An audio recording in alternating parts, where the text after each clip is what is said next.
अस्सलाम वालेकुम नाज़रीन। मेरा नाम अबू ज़र है। मेरी उम्र 17 साल है। मेरी फैमिली में टोटल 5 फ़राद थे। मेरी 2 बहनें, हम 2 भाई। कहानी में आगे बढ़ने से पहले अगर आपने अभी तक हमारे यूट्यूब चैनल को सब्सक्राइब नहीं किया तो सब्सक्राइब कर दें। और अम्मी अबू मेरे अबू इस दुनिया में नहीं थे। मेरा बड़ा भाई बाहर के मलिक जॉब करता है। मेरी दोनों बहनें शादीशुदा हैं और मेरे से बड़ी हैं। मेरी सबसे बड़ी बहन की उम्र तो 35 साल है। उसका नाम अज़रा है। वो कराची में रहती है। और मेरी छोटी बहन फ़ाखरा वो लाहौर में रहती है। मेरी दोनों बहनों की शादी आज से 10 साल है। पहले अबू ने ही कर दी थी। मेरे अबू 5 साल पहले इस दुनिया से चले गए थे। घर में हम टोटल 2 फ़राद ही रहते हैं। मैं और उम्मी। मेरा बड़ा भाई तो सऊदी अरब में होता है और वहाँ पर जॉब करता है। मेरी बड़ी बहन खज़रा कराची में पने शोहर के साथ ही रहती है। लेकिन मेरी बहन फ़ाखरा के शोहर भी मेरे भाई के सेठ ही बाहर के मलिक चले गए थे।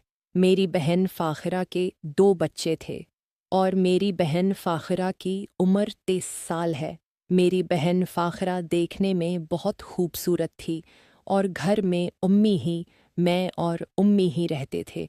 हमारी रहिश रावलपिंडी की है और मेरी बहन फ़ाखरा लाहौर में ही रहती है। उम्मी ने प्रोग्राम बनाया था हम कुछ दिन के लिए फ़ाखरा के पास चले जाते हैं क्योंकि उम्मी काफ़ी उदास थी और फ़ाखरा की फ़िक्र रहती थी क्योंकि वो अपने ससुराल से अलग रहती थी और फ़ाखरा बहन है अकेली थी।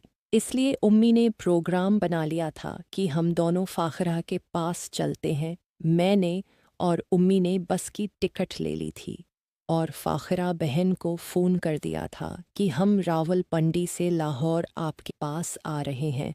मेरी बहन फ़ाखरा भी बहुत खुश हुई थी और उसने हमारे लिए अच्छे अच्छे खाने बनाए थे।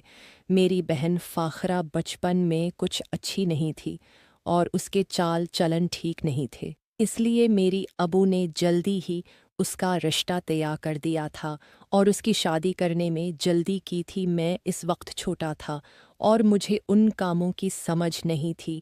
बाद में मुझे पता चला कि मेरी बहन फ़ाखरा पहले किसी लड़के के साथ भाग गई थी और उसके साथ अपनी ख्वाहिश को पूरा करती थी। अब भी मुझे शक रहता था कि मेरी बहन फ़ाखरा का गुजारा किस तरह होता होगा क्योंकि उसके शहर तो बाहर के मलिक होते हैं। हम जब फ़ाखरा बहन के पास पहुँचे तो उसने हमारा बहुत अच्छे से इस्तकबाल किया था। हमने खाना वग़ैरह बनाया, खाना खाया तो फ़ाखरा बहन में अपना कमरा दिखाने लगी थी। फ़ाखरा बहन ने मेरे लिए ऊपर वाले पोर्शन में कमरा रखा था। ऊपर वाले पोर्शन में एक ही कमरा था, इसलिए फ़ाखरा बहन मुझे कमरा दिखाने गई थी तो मैंने उनको छेड़ने लगा था कि तुम तो पहले से ही बहुत ज़्यादा खूबसूरत हो गई हो। फ़ाखरा बहन कहने लगी कि शुक्रिया भाई, बस मेरे शौहर तो बाहर के मलिक होते हैं और मैं किसके लिए हार समार करूँगी। वैसे भी कभी कभार मेकअप कर लेती हूँ। मुझे बाजी की मायूसी पर तरस आया था और मैंने कहा था कि आपको शौहर की कमी महसूस होती है तो बाजी फ़ाखरा कहने लगी थी कि शौहर की कमी क्यों महसूस नहीं होगी। मैंने उनको दिलासा दिया था और कहा था कि चलो कोई बात नहीं।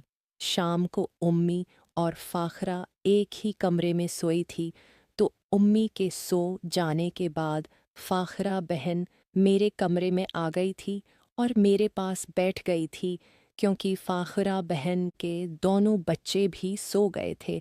फ़ाखरा बहन मेरे पास आकर बैठ गई थी और मेरे से मेथी बातें करने लगी थी। बातों बातों में मैंने फ़ाखरा बहन को मना लिया था और कहा था कि अगर तुम चाहती हो कि मैं तुम्हारे पास हूँ और तुम्हारी ख्वाहिश को पूरा करूँ तो उम्मी को मत बताना। मैं तुम्हारी ख्वाहिश का पूरा कर देती हूँ क्योंकि आज तुम बहुत खूबसूरत लग रही हो और मेरा दिल है कि हम कभी मिल सकते हैं। मैं आपके साथ वो काम करूं फाखरा बहन भी मान गई थी और कहने लगी थी कि चलो ठीक है, मुझे भी इस चीज़ की कमी है, मेरे शौहर भी दूर होते हैं, आज ये काम कर लेते हैं। मैंने फाखरा बहन की बैटरी में पन्ना चार्जर डालिया था तो वो काफ़ी राज़ी हुई थी। इस तरह मुझे भी काफ़ी सुकून आया था और मैंने फाखिरा बहन की बैटरी को अच्छे से चार्ज कर दिया था।